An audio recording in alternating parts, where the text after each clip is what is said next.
my channel and hit a bell icon for further notification. Thank you for watching a video.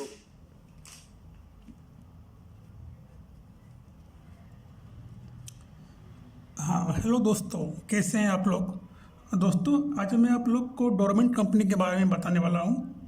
Dormant company क्या होती है as पर companies act 2013। ठीक है sir. Dormant company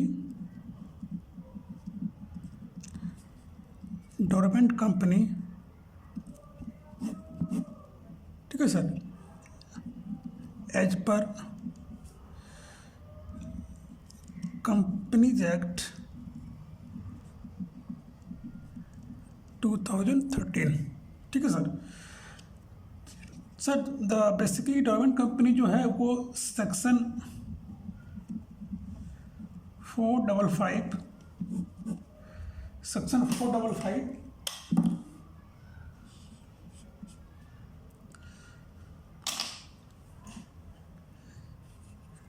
के बारे में डील करता है। ठीक है सर। बेसिकली डोरमेंट कंपनी जो है वो सेक्शन 455 के बारे में, सेक्शन 455 में डोरमेंट कंपनी के बारे में लिखा हुआ है। ठीक है सर। डोरमेंट कंपनी मीन्स होती है सर इनएक्टिव कंपनी।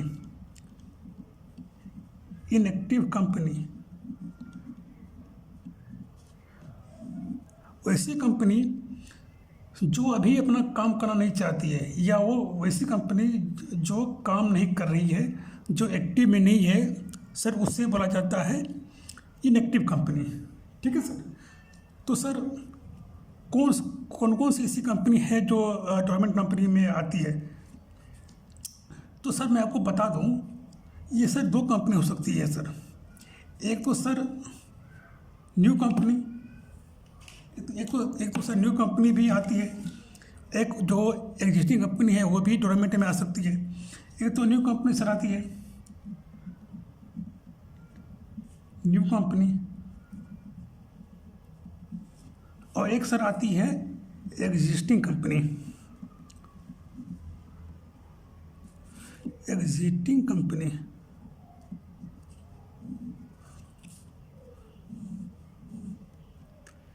ठीक है सर। तो सर मान लीजिए कोई कंपनी आज शुरू हुई है। ठीक है, कोई कंपनी आज इनकॉर्पोरेट हुई है और उन्होंने आरओसी को बोला कि सर अभी मैं अपना काम करना नहीं चाहता हूँ, अभी मेरे पास इतने पैसे नहीं है, अभी हमें अपने फर्म के नाम पे, अभी हमें अपनी कंपनी के नाम पे एसेट्स होल्ड करनी है, हमें अपनी कंपनी के नाम पे अभी आईपीआर लेनी है, कुछ लैंड लेनी है, कुछ बिल्डिंग खरीदनी है। तो अभी मैं चाह रहा हूँ कि अभी मैं 1-2 साल अभी काम को ढूंढना शुरू करूँ। तो आप हमें डोरमेंट कंपनी का स्टेटस दे दीजिए।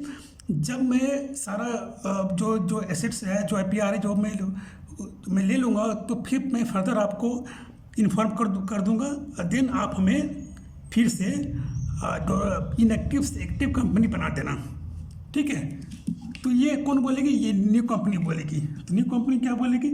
न्यू कंपनी, ये इनका इंटेंशन जो रहेगा sir, intention to work in future. Sir ये फ्यूचर में काम करेंगे, अभी एट प्रेजेंट काम नहीं करेंगे सर। ठीक है। तो ये फ्यूचर में काम करेंगे, तब तक क्या करेंगे? तब तक ये सर एसेट्स होल्ड करेंगे, तब तक ये एसेट्स होल्ड कर लेंगे, कंपनी के नाम पे आईपीआर ले लेंगे। IPR sir intellectual property right sir. ठीक है सर। कुछ लैंड अपने नाम पे करेंगे, अब अपनी कंपनी के नाम पे कुछ बिल्डिंग अपने नाम पे लेंगे। ठीक है।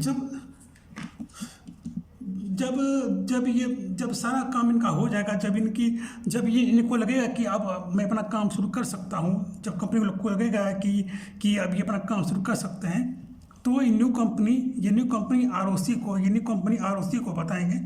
ये न्यू कंपनी जो है ये आरओसी को बताएंगे कि अब हमें क्या करो, इनएक्टिव से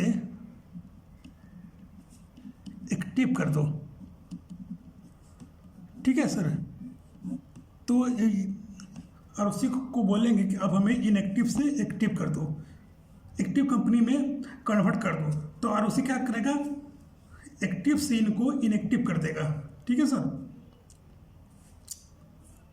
तो सर ये तो हो गई सर न्यू कंपनी के बारे में। अब सर बात आती है एग्जिस्टिंग कंपनी के बारे में। एग्जिस्टिंग कंपनी भी चाहे तो डोरमेंट कंपनी का स्टेटस ले सकती है। ठीक है, लेकिन इसका एक टर्म कंडीशन है, ये कोई significance accounting transaction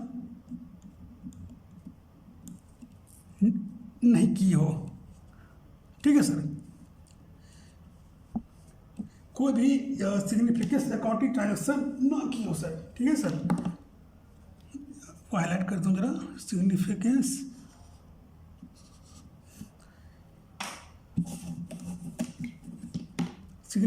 accounting transaction ना की हो। तो सर तो डोरमेंट कंपनी जो भी हो सर, चाहे वो न्यू कंपनी हो, वो चाहे ओल्ड कंपनी हो सर, चाहे न्यू कंपनी हो चाहे old company, can not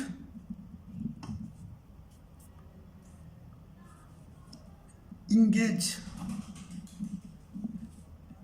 in significance accounting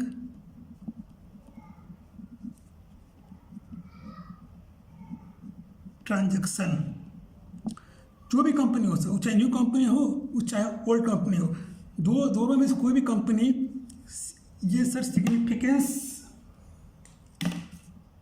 significance accounting transaction अगर करती है, अगर कोई भी चाहे वो न्यू कंपनी हो चाहे एग्जिस्टिंग कंपनी हो, कोई भी कंपनी, दोनों में से कोई भी कंपनी अगर ये सिग्निफिकेंस अकाउंटिंग ट्रांजैक्शन करती है, तो सर तो क्या होगी सर, तो आरओसी इनके पास से डोरमेंट कंपनी का स्टेटस सीज कर लेगी और इनको फिर से एक्टिव कंपनी बना देगी। ठीक है, तो सख्त हिदायत दी जाती है, अगर आप डोरमेंट कंपनी का स्टेटस एंजॉय कर रहे हैं, उस दरमियान उस टाइम पीरियड आप सिग्निफिकेंस अकाउंटिंग ट्रांजैक्शन नहीं करेंगे सर। ठीक है सर। अब मैं सर आपको बता दूं कि ये सिग्निफिकेंस अकाउंटिंग ट्रांजैक्शन होती क्या है सर। ठीक है सर, ये सिग्निफिकेंस अकाउंटिंग ट्रांजैक्शन होती क्या है, तो सर मैं आपको बताने वाला हूँ। ये सिग्निफिकेंस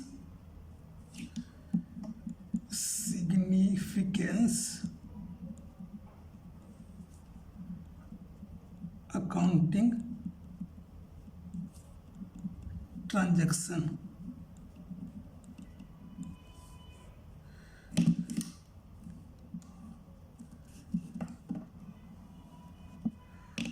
सिग्निफिकेंस अकाउंटिंग ट्रांजैक्शन क्या होती है sir? Sir significance accounting transaction में से 4 पॉइंट आती है। अगर वो 4 पॉइंट अभी मैं 4 पॉइंट लिखने वाला हूँ, 4 पॉइंट के अलावा अगर आप कोई भी ट्रांजैक्शन करेंगे तो वो सिग्निफिकेंस अकाउंटिंग ट्रांजैक्शन कहलाएगी। तो इसका सीधा सा मतलब ये हुआ कि जो वो 4 पॉइंट मैं लिखूंगा वो इनसिग्निफिकेंस कहलाएगा।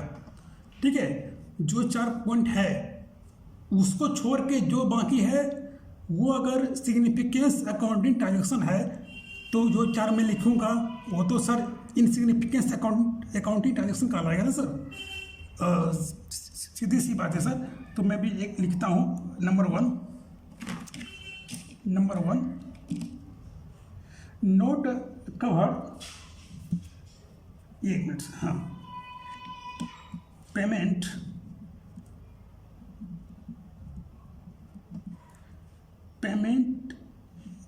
makes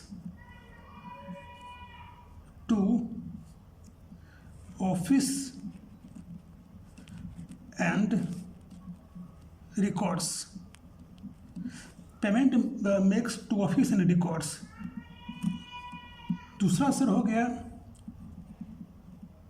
fees to ROC. अब सर फीस टू आरओसी क्या होगी सर? हाँ, पहली बात ये कि payment makes to office and record. Sir आप अभी काम नहीं कर रहे हैं, ठीक है, लेकिन अब जहाँ ऑफिस लिए हैं वहाँ पे तो एक ना एक स्टाफ तो होगा ना, वहाँ का वॉचमैन हो गया, वहाँ का प्यून हो गया। आप उसको तो सैलरी देंगे ना सर। तो वो जो उनको आप सैलरी देंगे वो इसमें कवर नहीं होंगे सर, ठीक है सर, वो इनमें कवर नहीं होगा। फीस टू आरओसी, मान लीजिए सर कि जो कंपनी एक्ट का जो रूल है कि आपको मिनिमम डायरेक्टर की जो रिक्वायरमेंट है वो फुलफिल करनी पड़ेगी आपको। जैसे कि ओपीसी में 1 डायरेक्टर, प्राइवेट लिमिटेड में 2 डायरेक्टर और पब्लिक में 3 डायरेक्टर। तो सर वो तो कंप्लायंस आपको पूरा करना ही पड़ेगा सर, वो कंप्लायंस पूरा करना ही पड़ेगा। मान लीजिए कि आपको कंपनी में 1 डायरेक्टर की ज़रूरत है, तो आप जो है DIR 12 तो फाइल करेंगे ना सर? DIR 12 तो फाइल करेंगे ना। अगर ये फाइल करेंगे तो इसके साथ फीस भी देंगे आप आरओसी को। तो वही उसी फीस की बात करिए सर, जो आप DIR 12 के साथ फीस पे करेंगे आरओसी को, तो वो फीस अकाउंटिंग ट्रांजेक्शन में सिग्निफिकेंस अकाउंटिंग ट्रांजेक्शन में अकाउंट नहीं की जाएगी सर। दूसरा, पेमेंट टू कंप्लायंसेस, मतलब आपने किसी CA को, किसी CS को, किसी CMA को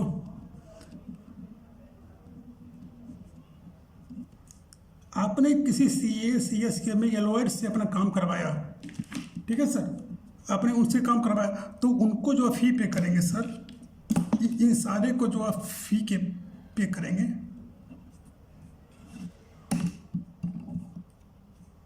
नॉट इंक्लूड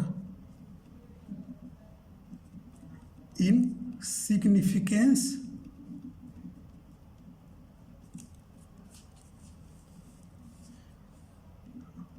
अकाउंटिंग ट्रांजैक्शन, वो भी सिग्निफिकेंस अकाउंटिंग ट्रांजैक्शन नहीं कर रहेगा सर, ठीक है सर। अब सर आ गई 4 नंबर,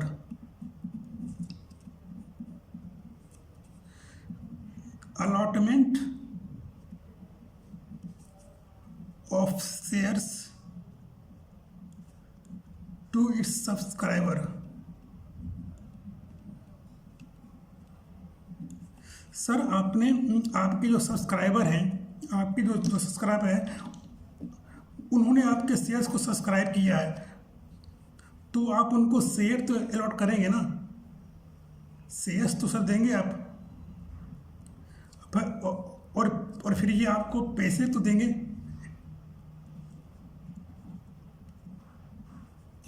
तो इस तरह की ट्रांजेक्शन को भी सिग्निफिकेंस अकाउंटिंग ट्रांजेक्शन नहीं कहा जाएगा।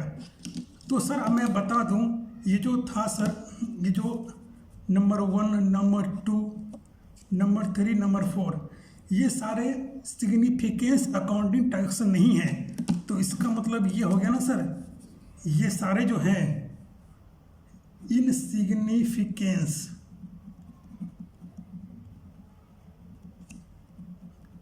Accounting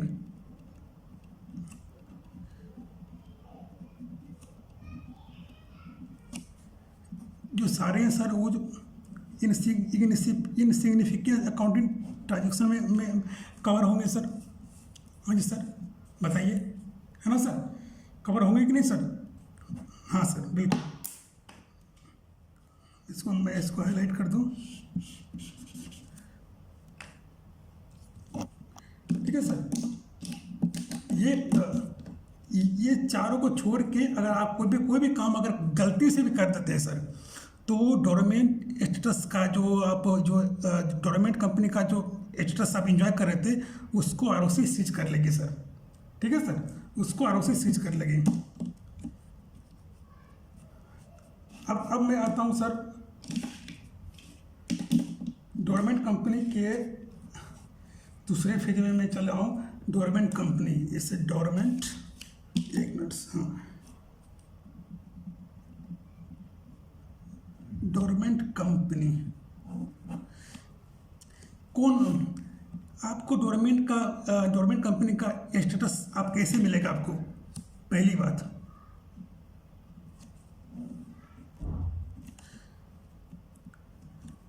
suo motu by company, company खुद भी आरओसी को बता सकती है सर, ठीक है। कंपनी खुद, एक मिनट, कंपनी खुद जो है, कंपनी खुद आरओसी को बताएगी कि सर हमें सिग्नी और हाँ, कंपनी खुद आरओसी को बताएगी कि सर अब हमें डोरमेंट कंपनी का स्टेटस चाहिए, ठीक है। तो कंपनी जो है वो देख लेगी कि हाँ ये डोरमेंट कंपनी लेने के लिए जो एलिजिबिलिटी क्राइटेरिया है वो उसको फुलफिल कर पा रही है कि नहीं कर पा रही है। अगर कर पा रही है तो फिर इनको डोरमेंट का दे देगी स्टेटस। अब आरओसी भी आपको कर देगी, आरओसी ऑल्सो ग्रांट डोरमेंट और इनएक्टिव स्टेटस। तो सर ये आरओसी क्यों देगी सर? ये तो कंपनी खुद बोलेगी ना। ये क्यों देगी सर? सोचने वाली बात है सर। ये आरओसी क्यों देगी बताइए सर। आरओसी भी यहाँ बोल रहे हैं, आरओसी खुद भी आपको डोरमेंट का स्टेटस दे देगी। ये क्यों देगी सर? सर सुनिए गौर से। सर कहा जाता है सर, अगर आप AOC4 note file within 30 days from AGM last 2 year और MGT7 note file within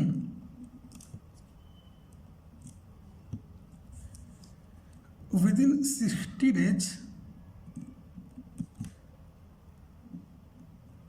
from AGM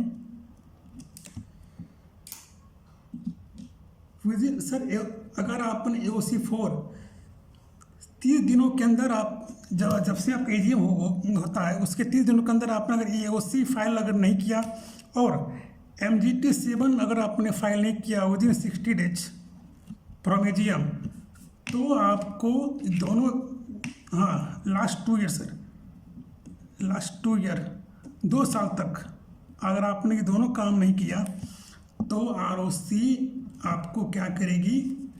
inactive कर देगी।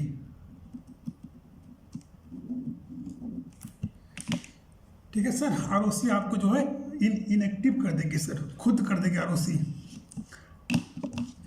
अब सर मैं बता दूं आपको, ये AOC ये क्या होती है सर? ये होती है एनुअल अकाउंट्स की,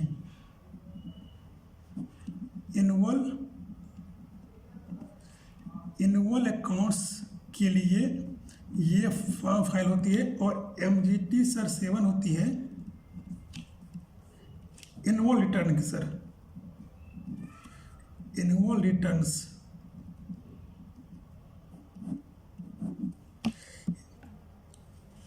AOC4 एनुअल अकाउंट्स और MGT7 एनुअल रिटर्न, ये दोनों सर आपको आरओसी को फाइल करनी पड़ती है विदिन टाइम लिमिट।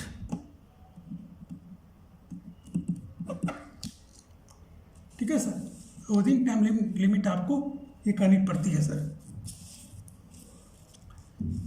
पा रहे हैं सर, विदिन टाइम लिमिट आपको ये सारा काम करनी पड़ती है।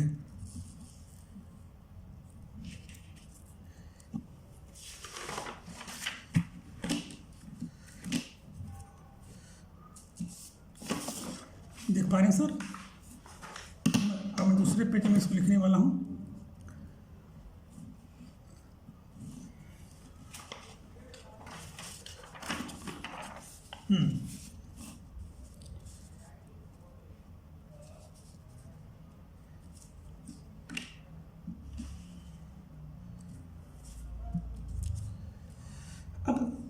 अब सर देखिए, जब मैं सर डोरमेंट कंपनी की बात करता हूँ सर, जब मैं डोरमेंट कंपनी की बात करता हूँ तो सर डोरमेंट कंपनी का सारा जो उसका रूल रेगुलेशन कंप्लायंस जो है वो सर कहाँ लिखी है सर? वो लिखी है सर कंपनीज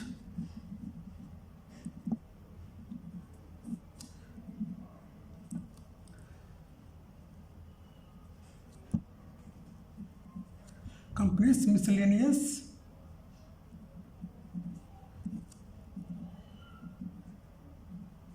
रूल्स 2014, ठीक है सर। कंपनीज मिसलेनियस रूल 2014 में सारी कुछ लिखी हुई है सर। और इसमें जो भी फॉर्म जाती है सर, अगर इसमें अगर फॉर्म की बात होगी तो इसमें MSC के नाम से सर फॉर्म जाती है सर, ठीक है सर। इसमें सर MSC के नाम से फॉर्म जाती है, MSC 1, 2, 3, 4, 5, 6, MSC 1, MSC 2, MSC 3, MSC 4, MSC 5, MSC 6, ठीक है सर। सॉरी MSC 5 तक की है सर, 6 नहीं है, MSC 5 तक जाती है सर, ठीक है सर। तो सर ये मैं आपको बता दूं, MSC 1 में फॉर्म कब आप फाइल करेंगे सर? MSC 1 फाइल करेंगे अगर एप्लीकेशन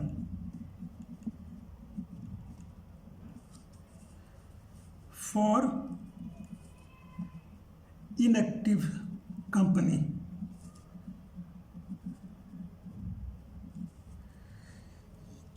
इसमें सर कंपनी MSC 1 में कंपनी ROC को बोल रही है कि हमें इनएक्टिव कंपनी बना दो। अब सर MSC 2 में ROC क्या करेगी सर? ROC ग्रांट कर देगी इसको, grant status of inactive company को। MSC 1 में से कंपनी ने अप्लाई किया ROC को इनएक्टिव कंपनी होने के लिए, और MSC 2 में, MSC 2 फॉर्म में ROC ने इनएक्टिव कंपनी का दे दिया स्टेटस कंपनी को। अब कंपनी हो गई क्या? अब कंपनी हो गई इनएक्टिव कंपनी, ठीक है सर। अब कंपनी हो गई इनएक्टिव कंपनी। अब क्या होगा सर? MSC 3 annual compliances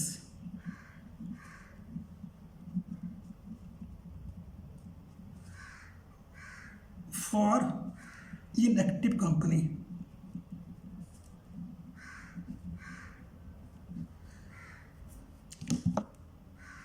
यहाँ तक ये MSC 1 में जो कंपनी थी वो एक्टिव कंपनी थी, ठीक है सर।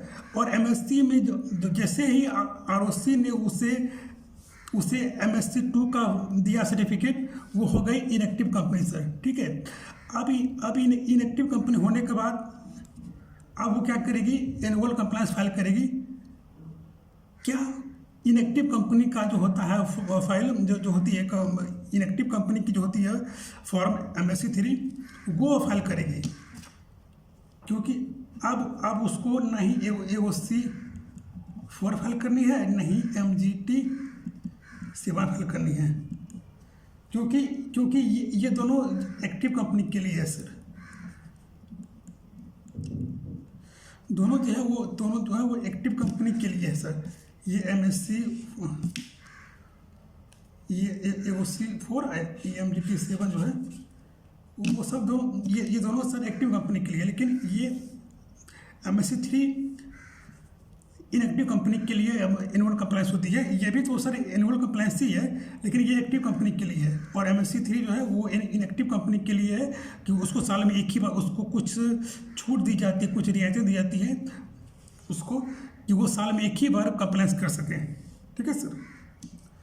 अब सर आती है MSC4। इसमें कंपनी रिक्वेस्ट करती है फिर से टू ROC को फॉर एक्टिव कंपनी।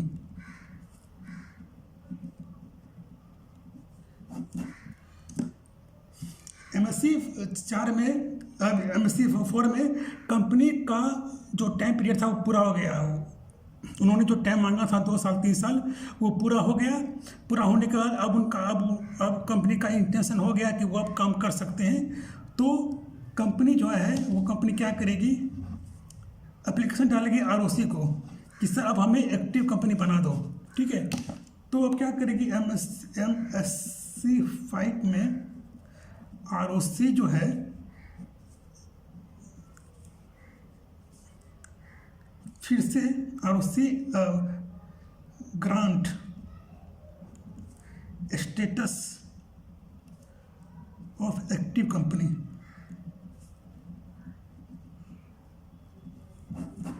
अब जो है ROC ने क्या किया, कंपनी को बना दिया एक्टिव कंपनी।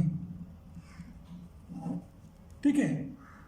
ये MSC5 होता है कि MSC5 होती है इनएक्टिव टू एक्टिव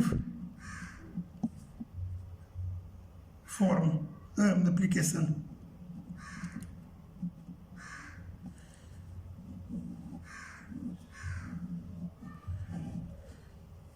ठीक है सर।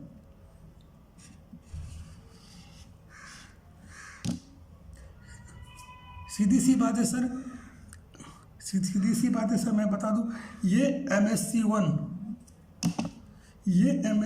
सा जो है, MSC1 आप एक्टिव से इनएक्टिव होने के लिए अप्लाई फॉर्म भरते हैं, और MSC5 इनएक्टिव से एक्टिव होने के लिए फॉर्म भरते हैं। मैं और क्लियर कर दूं, क्लियर, MSC1 MSC5 सॉरी,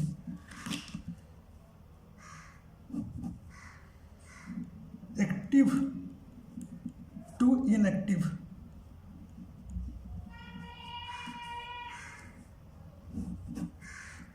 ये होती है sir inactive to active. Form number, ठीक है सर। फॉर MSC5 करेगी इनएक्टिव से एक्टिव होने के लिए, और MSC1 फॉर्म फाइल करेगी एक्टिव से इनएक्टिव होने के लिए। ठीक है सर। अब सर एक बात और मैं बता दूं, मान लीजिए कोई कंपनी है, एक्स कंपनी है, और ये ROC है सर। ठीक है सर।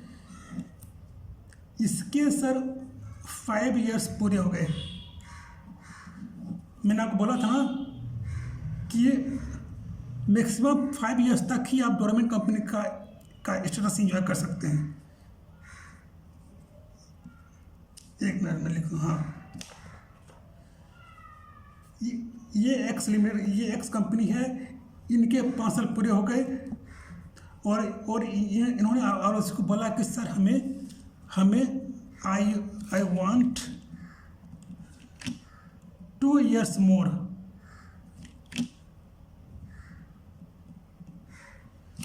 ठीक है। ROC, ये एक्स कंपनी ने 5 years इसके पूरे हो गए, कंप्लीट 5 years पूरे हो गए, और ये एक्स कंपनी के 5 साल पूरे हो गए, और ये ROC को रिक्वेस्ट करता है कि सर आई वॉन्ट 2 years मोर, हमें 2 साल और चाहिए काम करने के लिए। हमें अब तक हमें आपने जो भी लेना चाहिए था ये एसेट्स IPR मैंने अब तक नहीं लिया है, हमें 1 साल और चाहिए। तो ROC क्या करेगी सर? ROC बोलेगी नो एक्सटेंशन, नो एक्सटेंशन। ये एक्सटेंशन अब आप नहीं देगी, 5 साल तक मैक्सिमम था, अब आपको टाइम नहीं दी जाएगी। और आपने 5 साल तक आपने जो भी काम करना था आपने नहीं किया, तो अब क्या करेगी ROC? इस कंपनी को स्ट्राइक ऑफ कर देगी, स्ट्राइक ऑफ कर देगी या कंपनी को डेड कर देगी।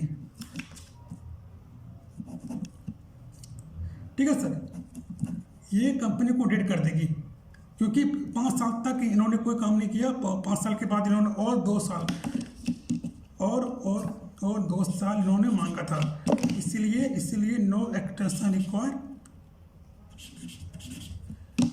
अब जो है वो स्ट्राइक ऑफ कर देगी या डेड कंपनी कर देगी ROC। ठीक है सर, ये थी सर, वो कंपनी को डेड कर देगी, क्योंकि 5 साल इनको टाइम मिला था और 5 साल तक इन्होंने कोई भी काम नहीं किया। ठीक है सर, अब सर मैं आता हूँ, ये तो हो गई सर। सर एग्जिस्टिंग कंपनी कब डोरमेंट कॉल आएगी? पहला, अगर वो AOC 4 और MGT 7 विदिन 30 days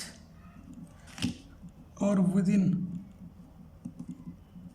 60 days तक फाइल नहीं किया सर, ठीक है, लास्ट 2 ईयर,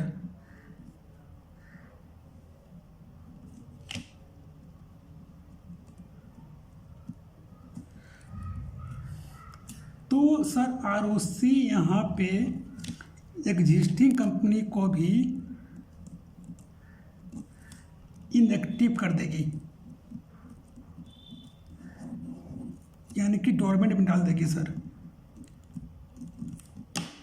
ठीक है सर,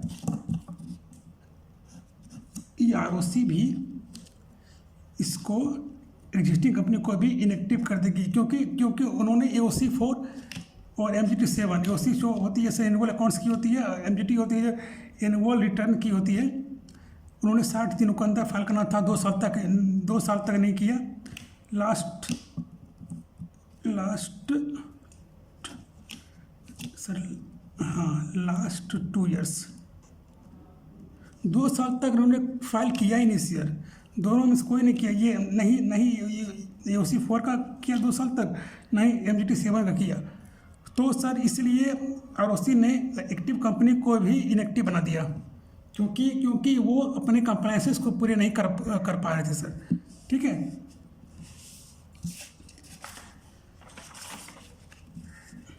अब मैं बताता हूँ सर एलिजिबिलिटी क्राइटेरिया क्या होना चाहिए सर डोरमेंट कंपनी होने के लिए। एलिजिबिलिटी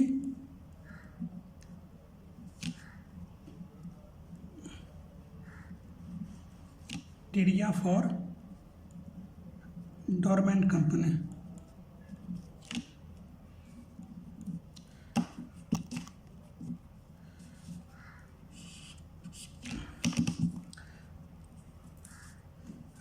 पहला सर है, पहला क्राइटेरिया है sir not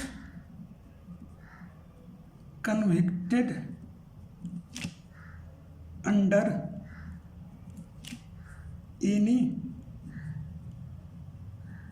court of laws. देखिए सर क्या बोल रहा है, एनी बोल रहा है सर, एनी, चाहे इधर कंपनी एक्ट का हो या फिर चाहे CRPC हो चाहे IPC हो, किसी भी लॉ के अंदर वो अगर कन्विक्टेड हैं या उनको सेंटेंस किया गया है 2 साल या 6 साल या 6 महीने के लिए, तो वो डोरमेंट कंपनी का स्टेटस इंजॉय नहीं कर सकते हैं। दूसरा, डिफ़ॉल्ट इन पेमेंट,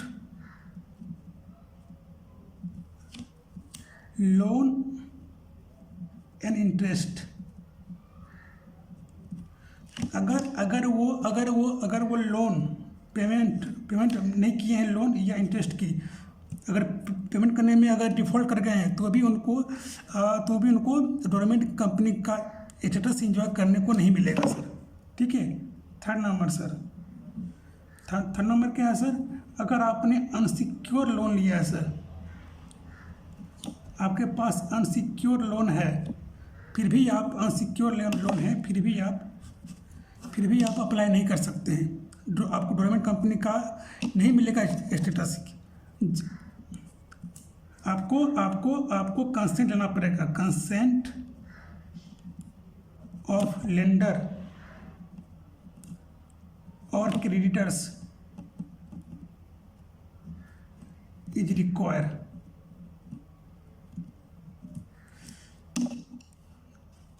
अनसिक्योर लोन है तो आपको नहीं मिल सकता। अगर आप फिर भी लेना चाहते हैं तो आप जिन्होंने आपको पैसे दिए कि क्रेडिटर्स, लेंडर और क्रेडिटर्स का कंसेंट चाहिए हमें। क्या आपको उन्होंने अलाउ किया है? वो एक लेटर होती है, वो लेटर चाहिए, तभी जाके आपको कंपनी गवर्नमेंट का देखी स्टेटस सर। ठीक है सर। तो ये थी सर कुछ चीज़ थी गवर्नमेंट कंपनी के बारे में, जो कि अब ख़त्म होती है सर। एक बार मैं जल्दी से आपको रिवाइज करवा दूँ। गवर्नमेंट कंपनी सर सेक्शन 455 ये इनएक्टिव कंपनी कहलाती है। इस पर कंपनी एक्ट 2013 में न्यू कंपनी, एग्जिस्टिंग कंपनी, दोनों कंपनी गवर्नमेंट का स्टेटस इंजॉय कर सकती है। न्यू कंपनी क्यों लेगी? न्यू कंपनी अभी शुरू हुई है और उसे कुछ टाइम चाहिए ताकि वो अच्छे से तैयार हो के मार्केट में आए।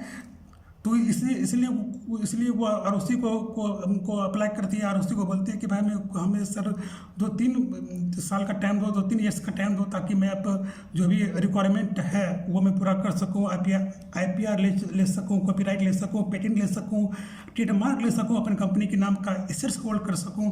इसलिए हमें टाइम चाहिए। तो सर आरओसी बोलती है हाँ सर, आरओसी बोलती है ठीक है ले लो, लेकिन 5 साल तक, ओनली 5 years। गवर्नमेंट कंपनी का स्टेटस इंजॉय करने के लिए 5 साल तक की टाइम लिमिट है। 5 साल के बाद आपको नहीं मिलेगी। 5 साल के बाद फिर भी आप अगर अप्लाई करते हैं, फिर भी बोलते हैं कि हमें टाइम चाहिए, तो कंपनी तो आरओसी उस कंपनी को स्ट्राइक ऑफ कर देगी, या गवर्नमेंट या फिर डेट कंपनी कर देगी घोषित। एग्जिस्टिंग कंपनी के लिए क्राइटेरिया क्या है? वो कभी भी वो इनएक्टिव होने के दरमियान सिग्निफिकेंस अकाउंटिंग ट्रांजैक्शन ना की हो।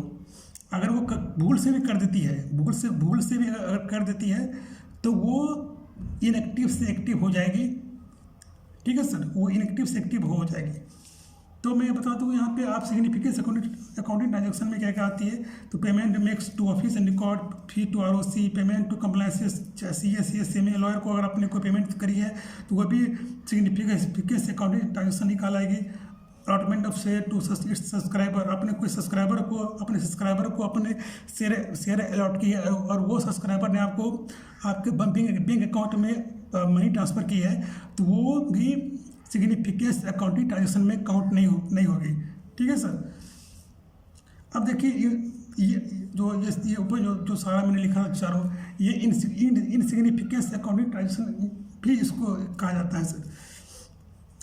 अब गवर्नमेंट कंपनी को कैसे मिलेगी आपको स्टेटस? तो कंपनी बोलती है कि सुमोटो, कंपनी खुद से भी अब हम कर सकती है आरओसी को अप्लाई। ठीक है सर। और अगर आरओसी खुद भी आपको गवर्नमेंट कर देगी। कब? अगर आपने AOC 4 30 दिनों के अंदर आपने नहीं फाइल किया है 2 साल तक, और MGT 7 आपने नहीं फाइल किया है 60 दिनों तक 2 साल तक, तो आरओसी आपको इनएक्टिव कर देगी। ठीक है।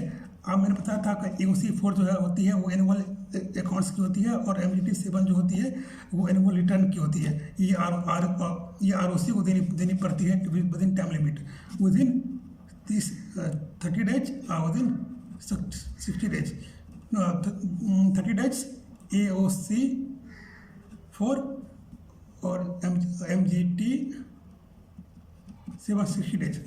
ठीक है सर। अब सर देखिए, ये जो भी रूल्स जो होती है डोरमेंट कंपनी के रूल्स जो है वो कंपनीज मिसलेनियस रूल्स 2014 में लिखी हुई है सर। ठीक है सर। इसमें कि सर फॉर्म नहीं, ये जो सारे हैं सर फॉर्म है MSc 1 2 3 4 5, ये MSc 1 form, MSc 2 form, MSc 3 form, 4 form, 5 form. ठीक है सर। ये तो उस सारे फॉर्म का यूज कब होगा, फॉर्म का यूज कब होता है, तो MSc 1 का फॉर्म तब यूज होगा जब कोई एक्टिव कंपनी इनएक्टिव होने के लिए ROC को बोलेगी कि हमें एक्टिव से इनएक्टिव कर दो। ठीक है सर। MSc 2 कब होगी, तो MSc 2 में ROC उसको एक्टिव से इनएक्टिव कर देगी। अब MSc 3 फॉर्म तब वो फाइल कर रही है क्योंकि वो इनएक्टिव हो चुकी है। ठीक है सर। वो MSc 3 फाइल वही लोग कंपनी करती है जो कंपनी इनएक्टिव होती है। तो MSc 2 में तो ROC ने उनको इनएक्टिव कर दी, अब वो हो गए हैं इनएक्टिव हो गए हैं। तो अब MSc 3 में इनएक्टिव कंपनी है तो वो अब AOC 4 नहीं फाइल करेंगे, MGT 7 नहीं फाइल करेंगे।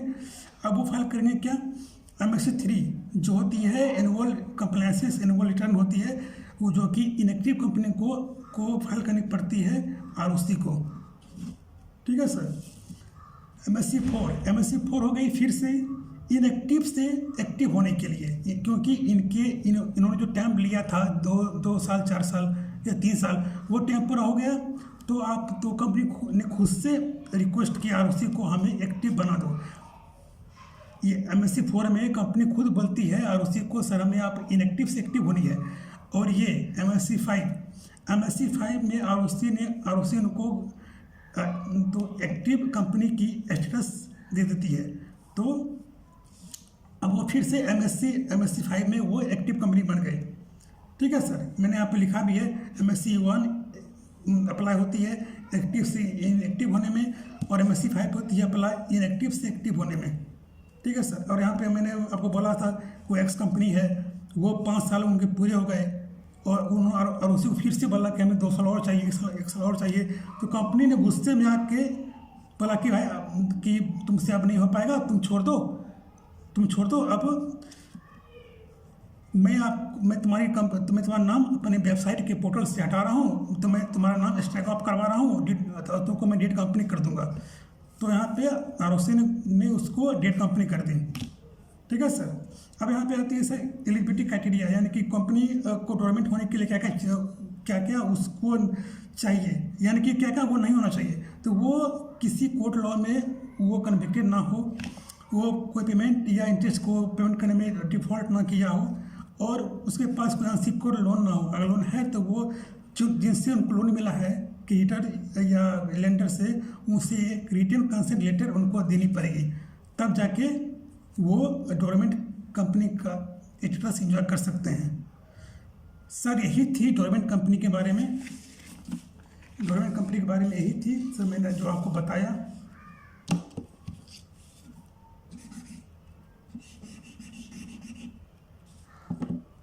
ये डोरमेंट कंपनी के बारे में थी सर, जो कि मैंने अभी आपको इतना 40 मिनट में आपको समझाया। एक बार में अगर आप लिखना चाहते हैं तो लिख सकते हैं सर, आप वीडियो पॉज करके भी लिख सकते हैं। अगर मैंने तो बहुत इसमें घंटा कर दिया लिख के, कोई बात नहीं, फिर भी सर आप समझ गए होंगे। मैं ऐसा करता हूँ कि आपको समझ में थोड़ा सा अभी तो आ ही गया होगा। मैंने अपने तरफ से पूरी कोशिश की थी आपको समझाने के लिए, पता नहीं मैं कितना आपको समझा पाया, हमें नहीं पता। मैं तो दिल से कोशिश किया कि आपको मैं अच्छे से समझा दूँ। फिर भी अगर कोई कमी रह गई होगी तो मैं अपने तरफ से आपसे माफ़ी मांगता हूँ। कुछ अगर मैंने इसमें फॉल्ट कर दिया हो, फिर भी मैं आपसे माफ़ी चाहता हूँ। बहुत बहुत शुक्रिया वीडियो देखने के लिए। Thank you.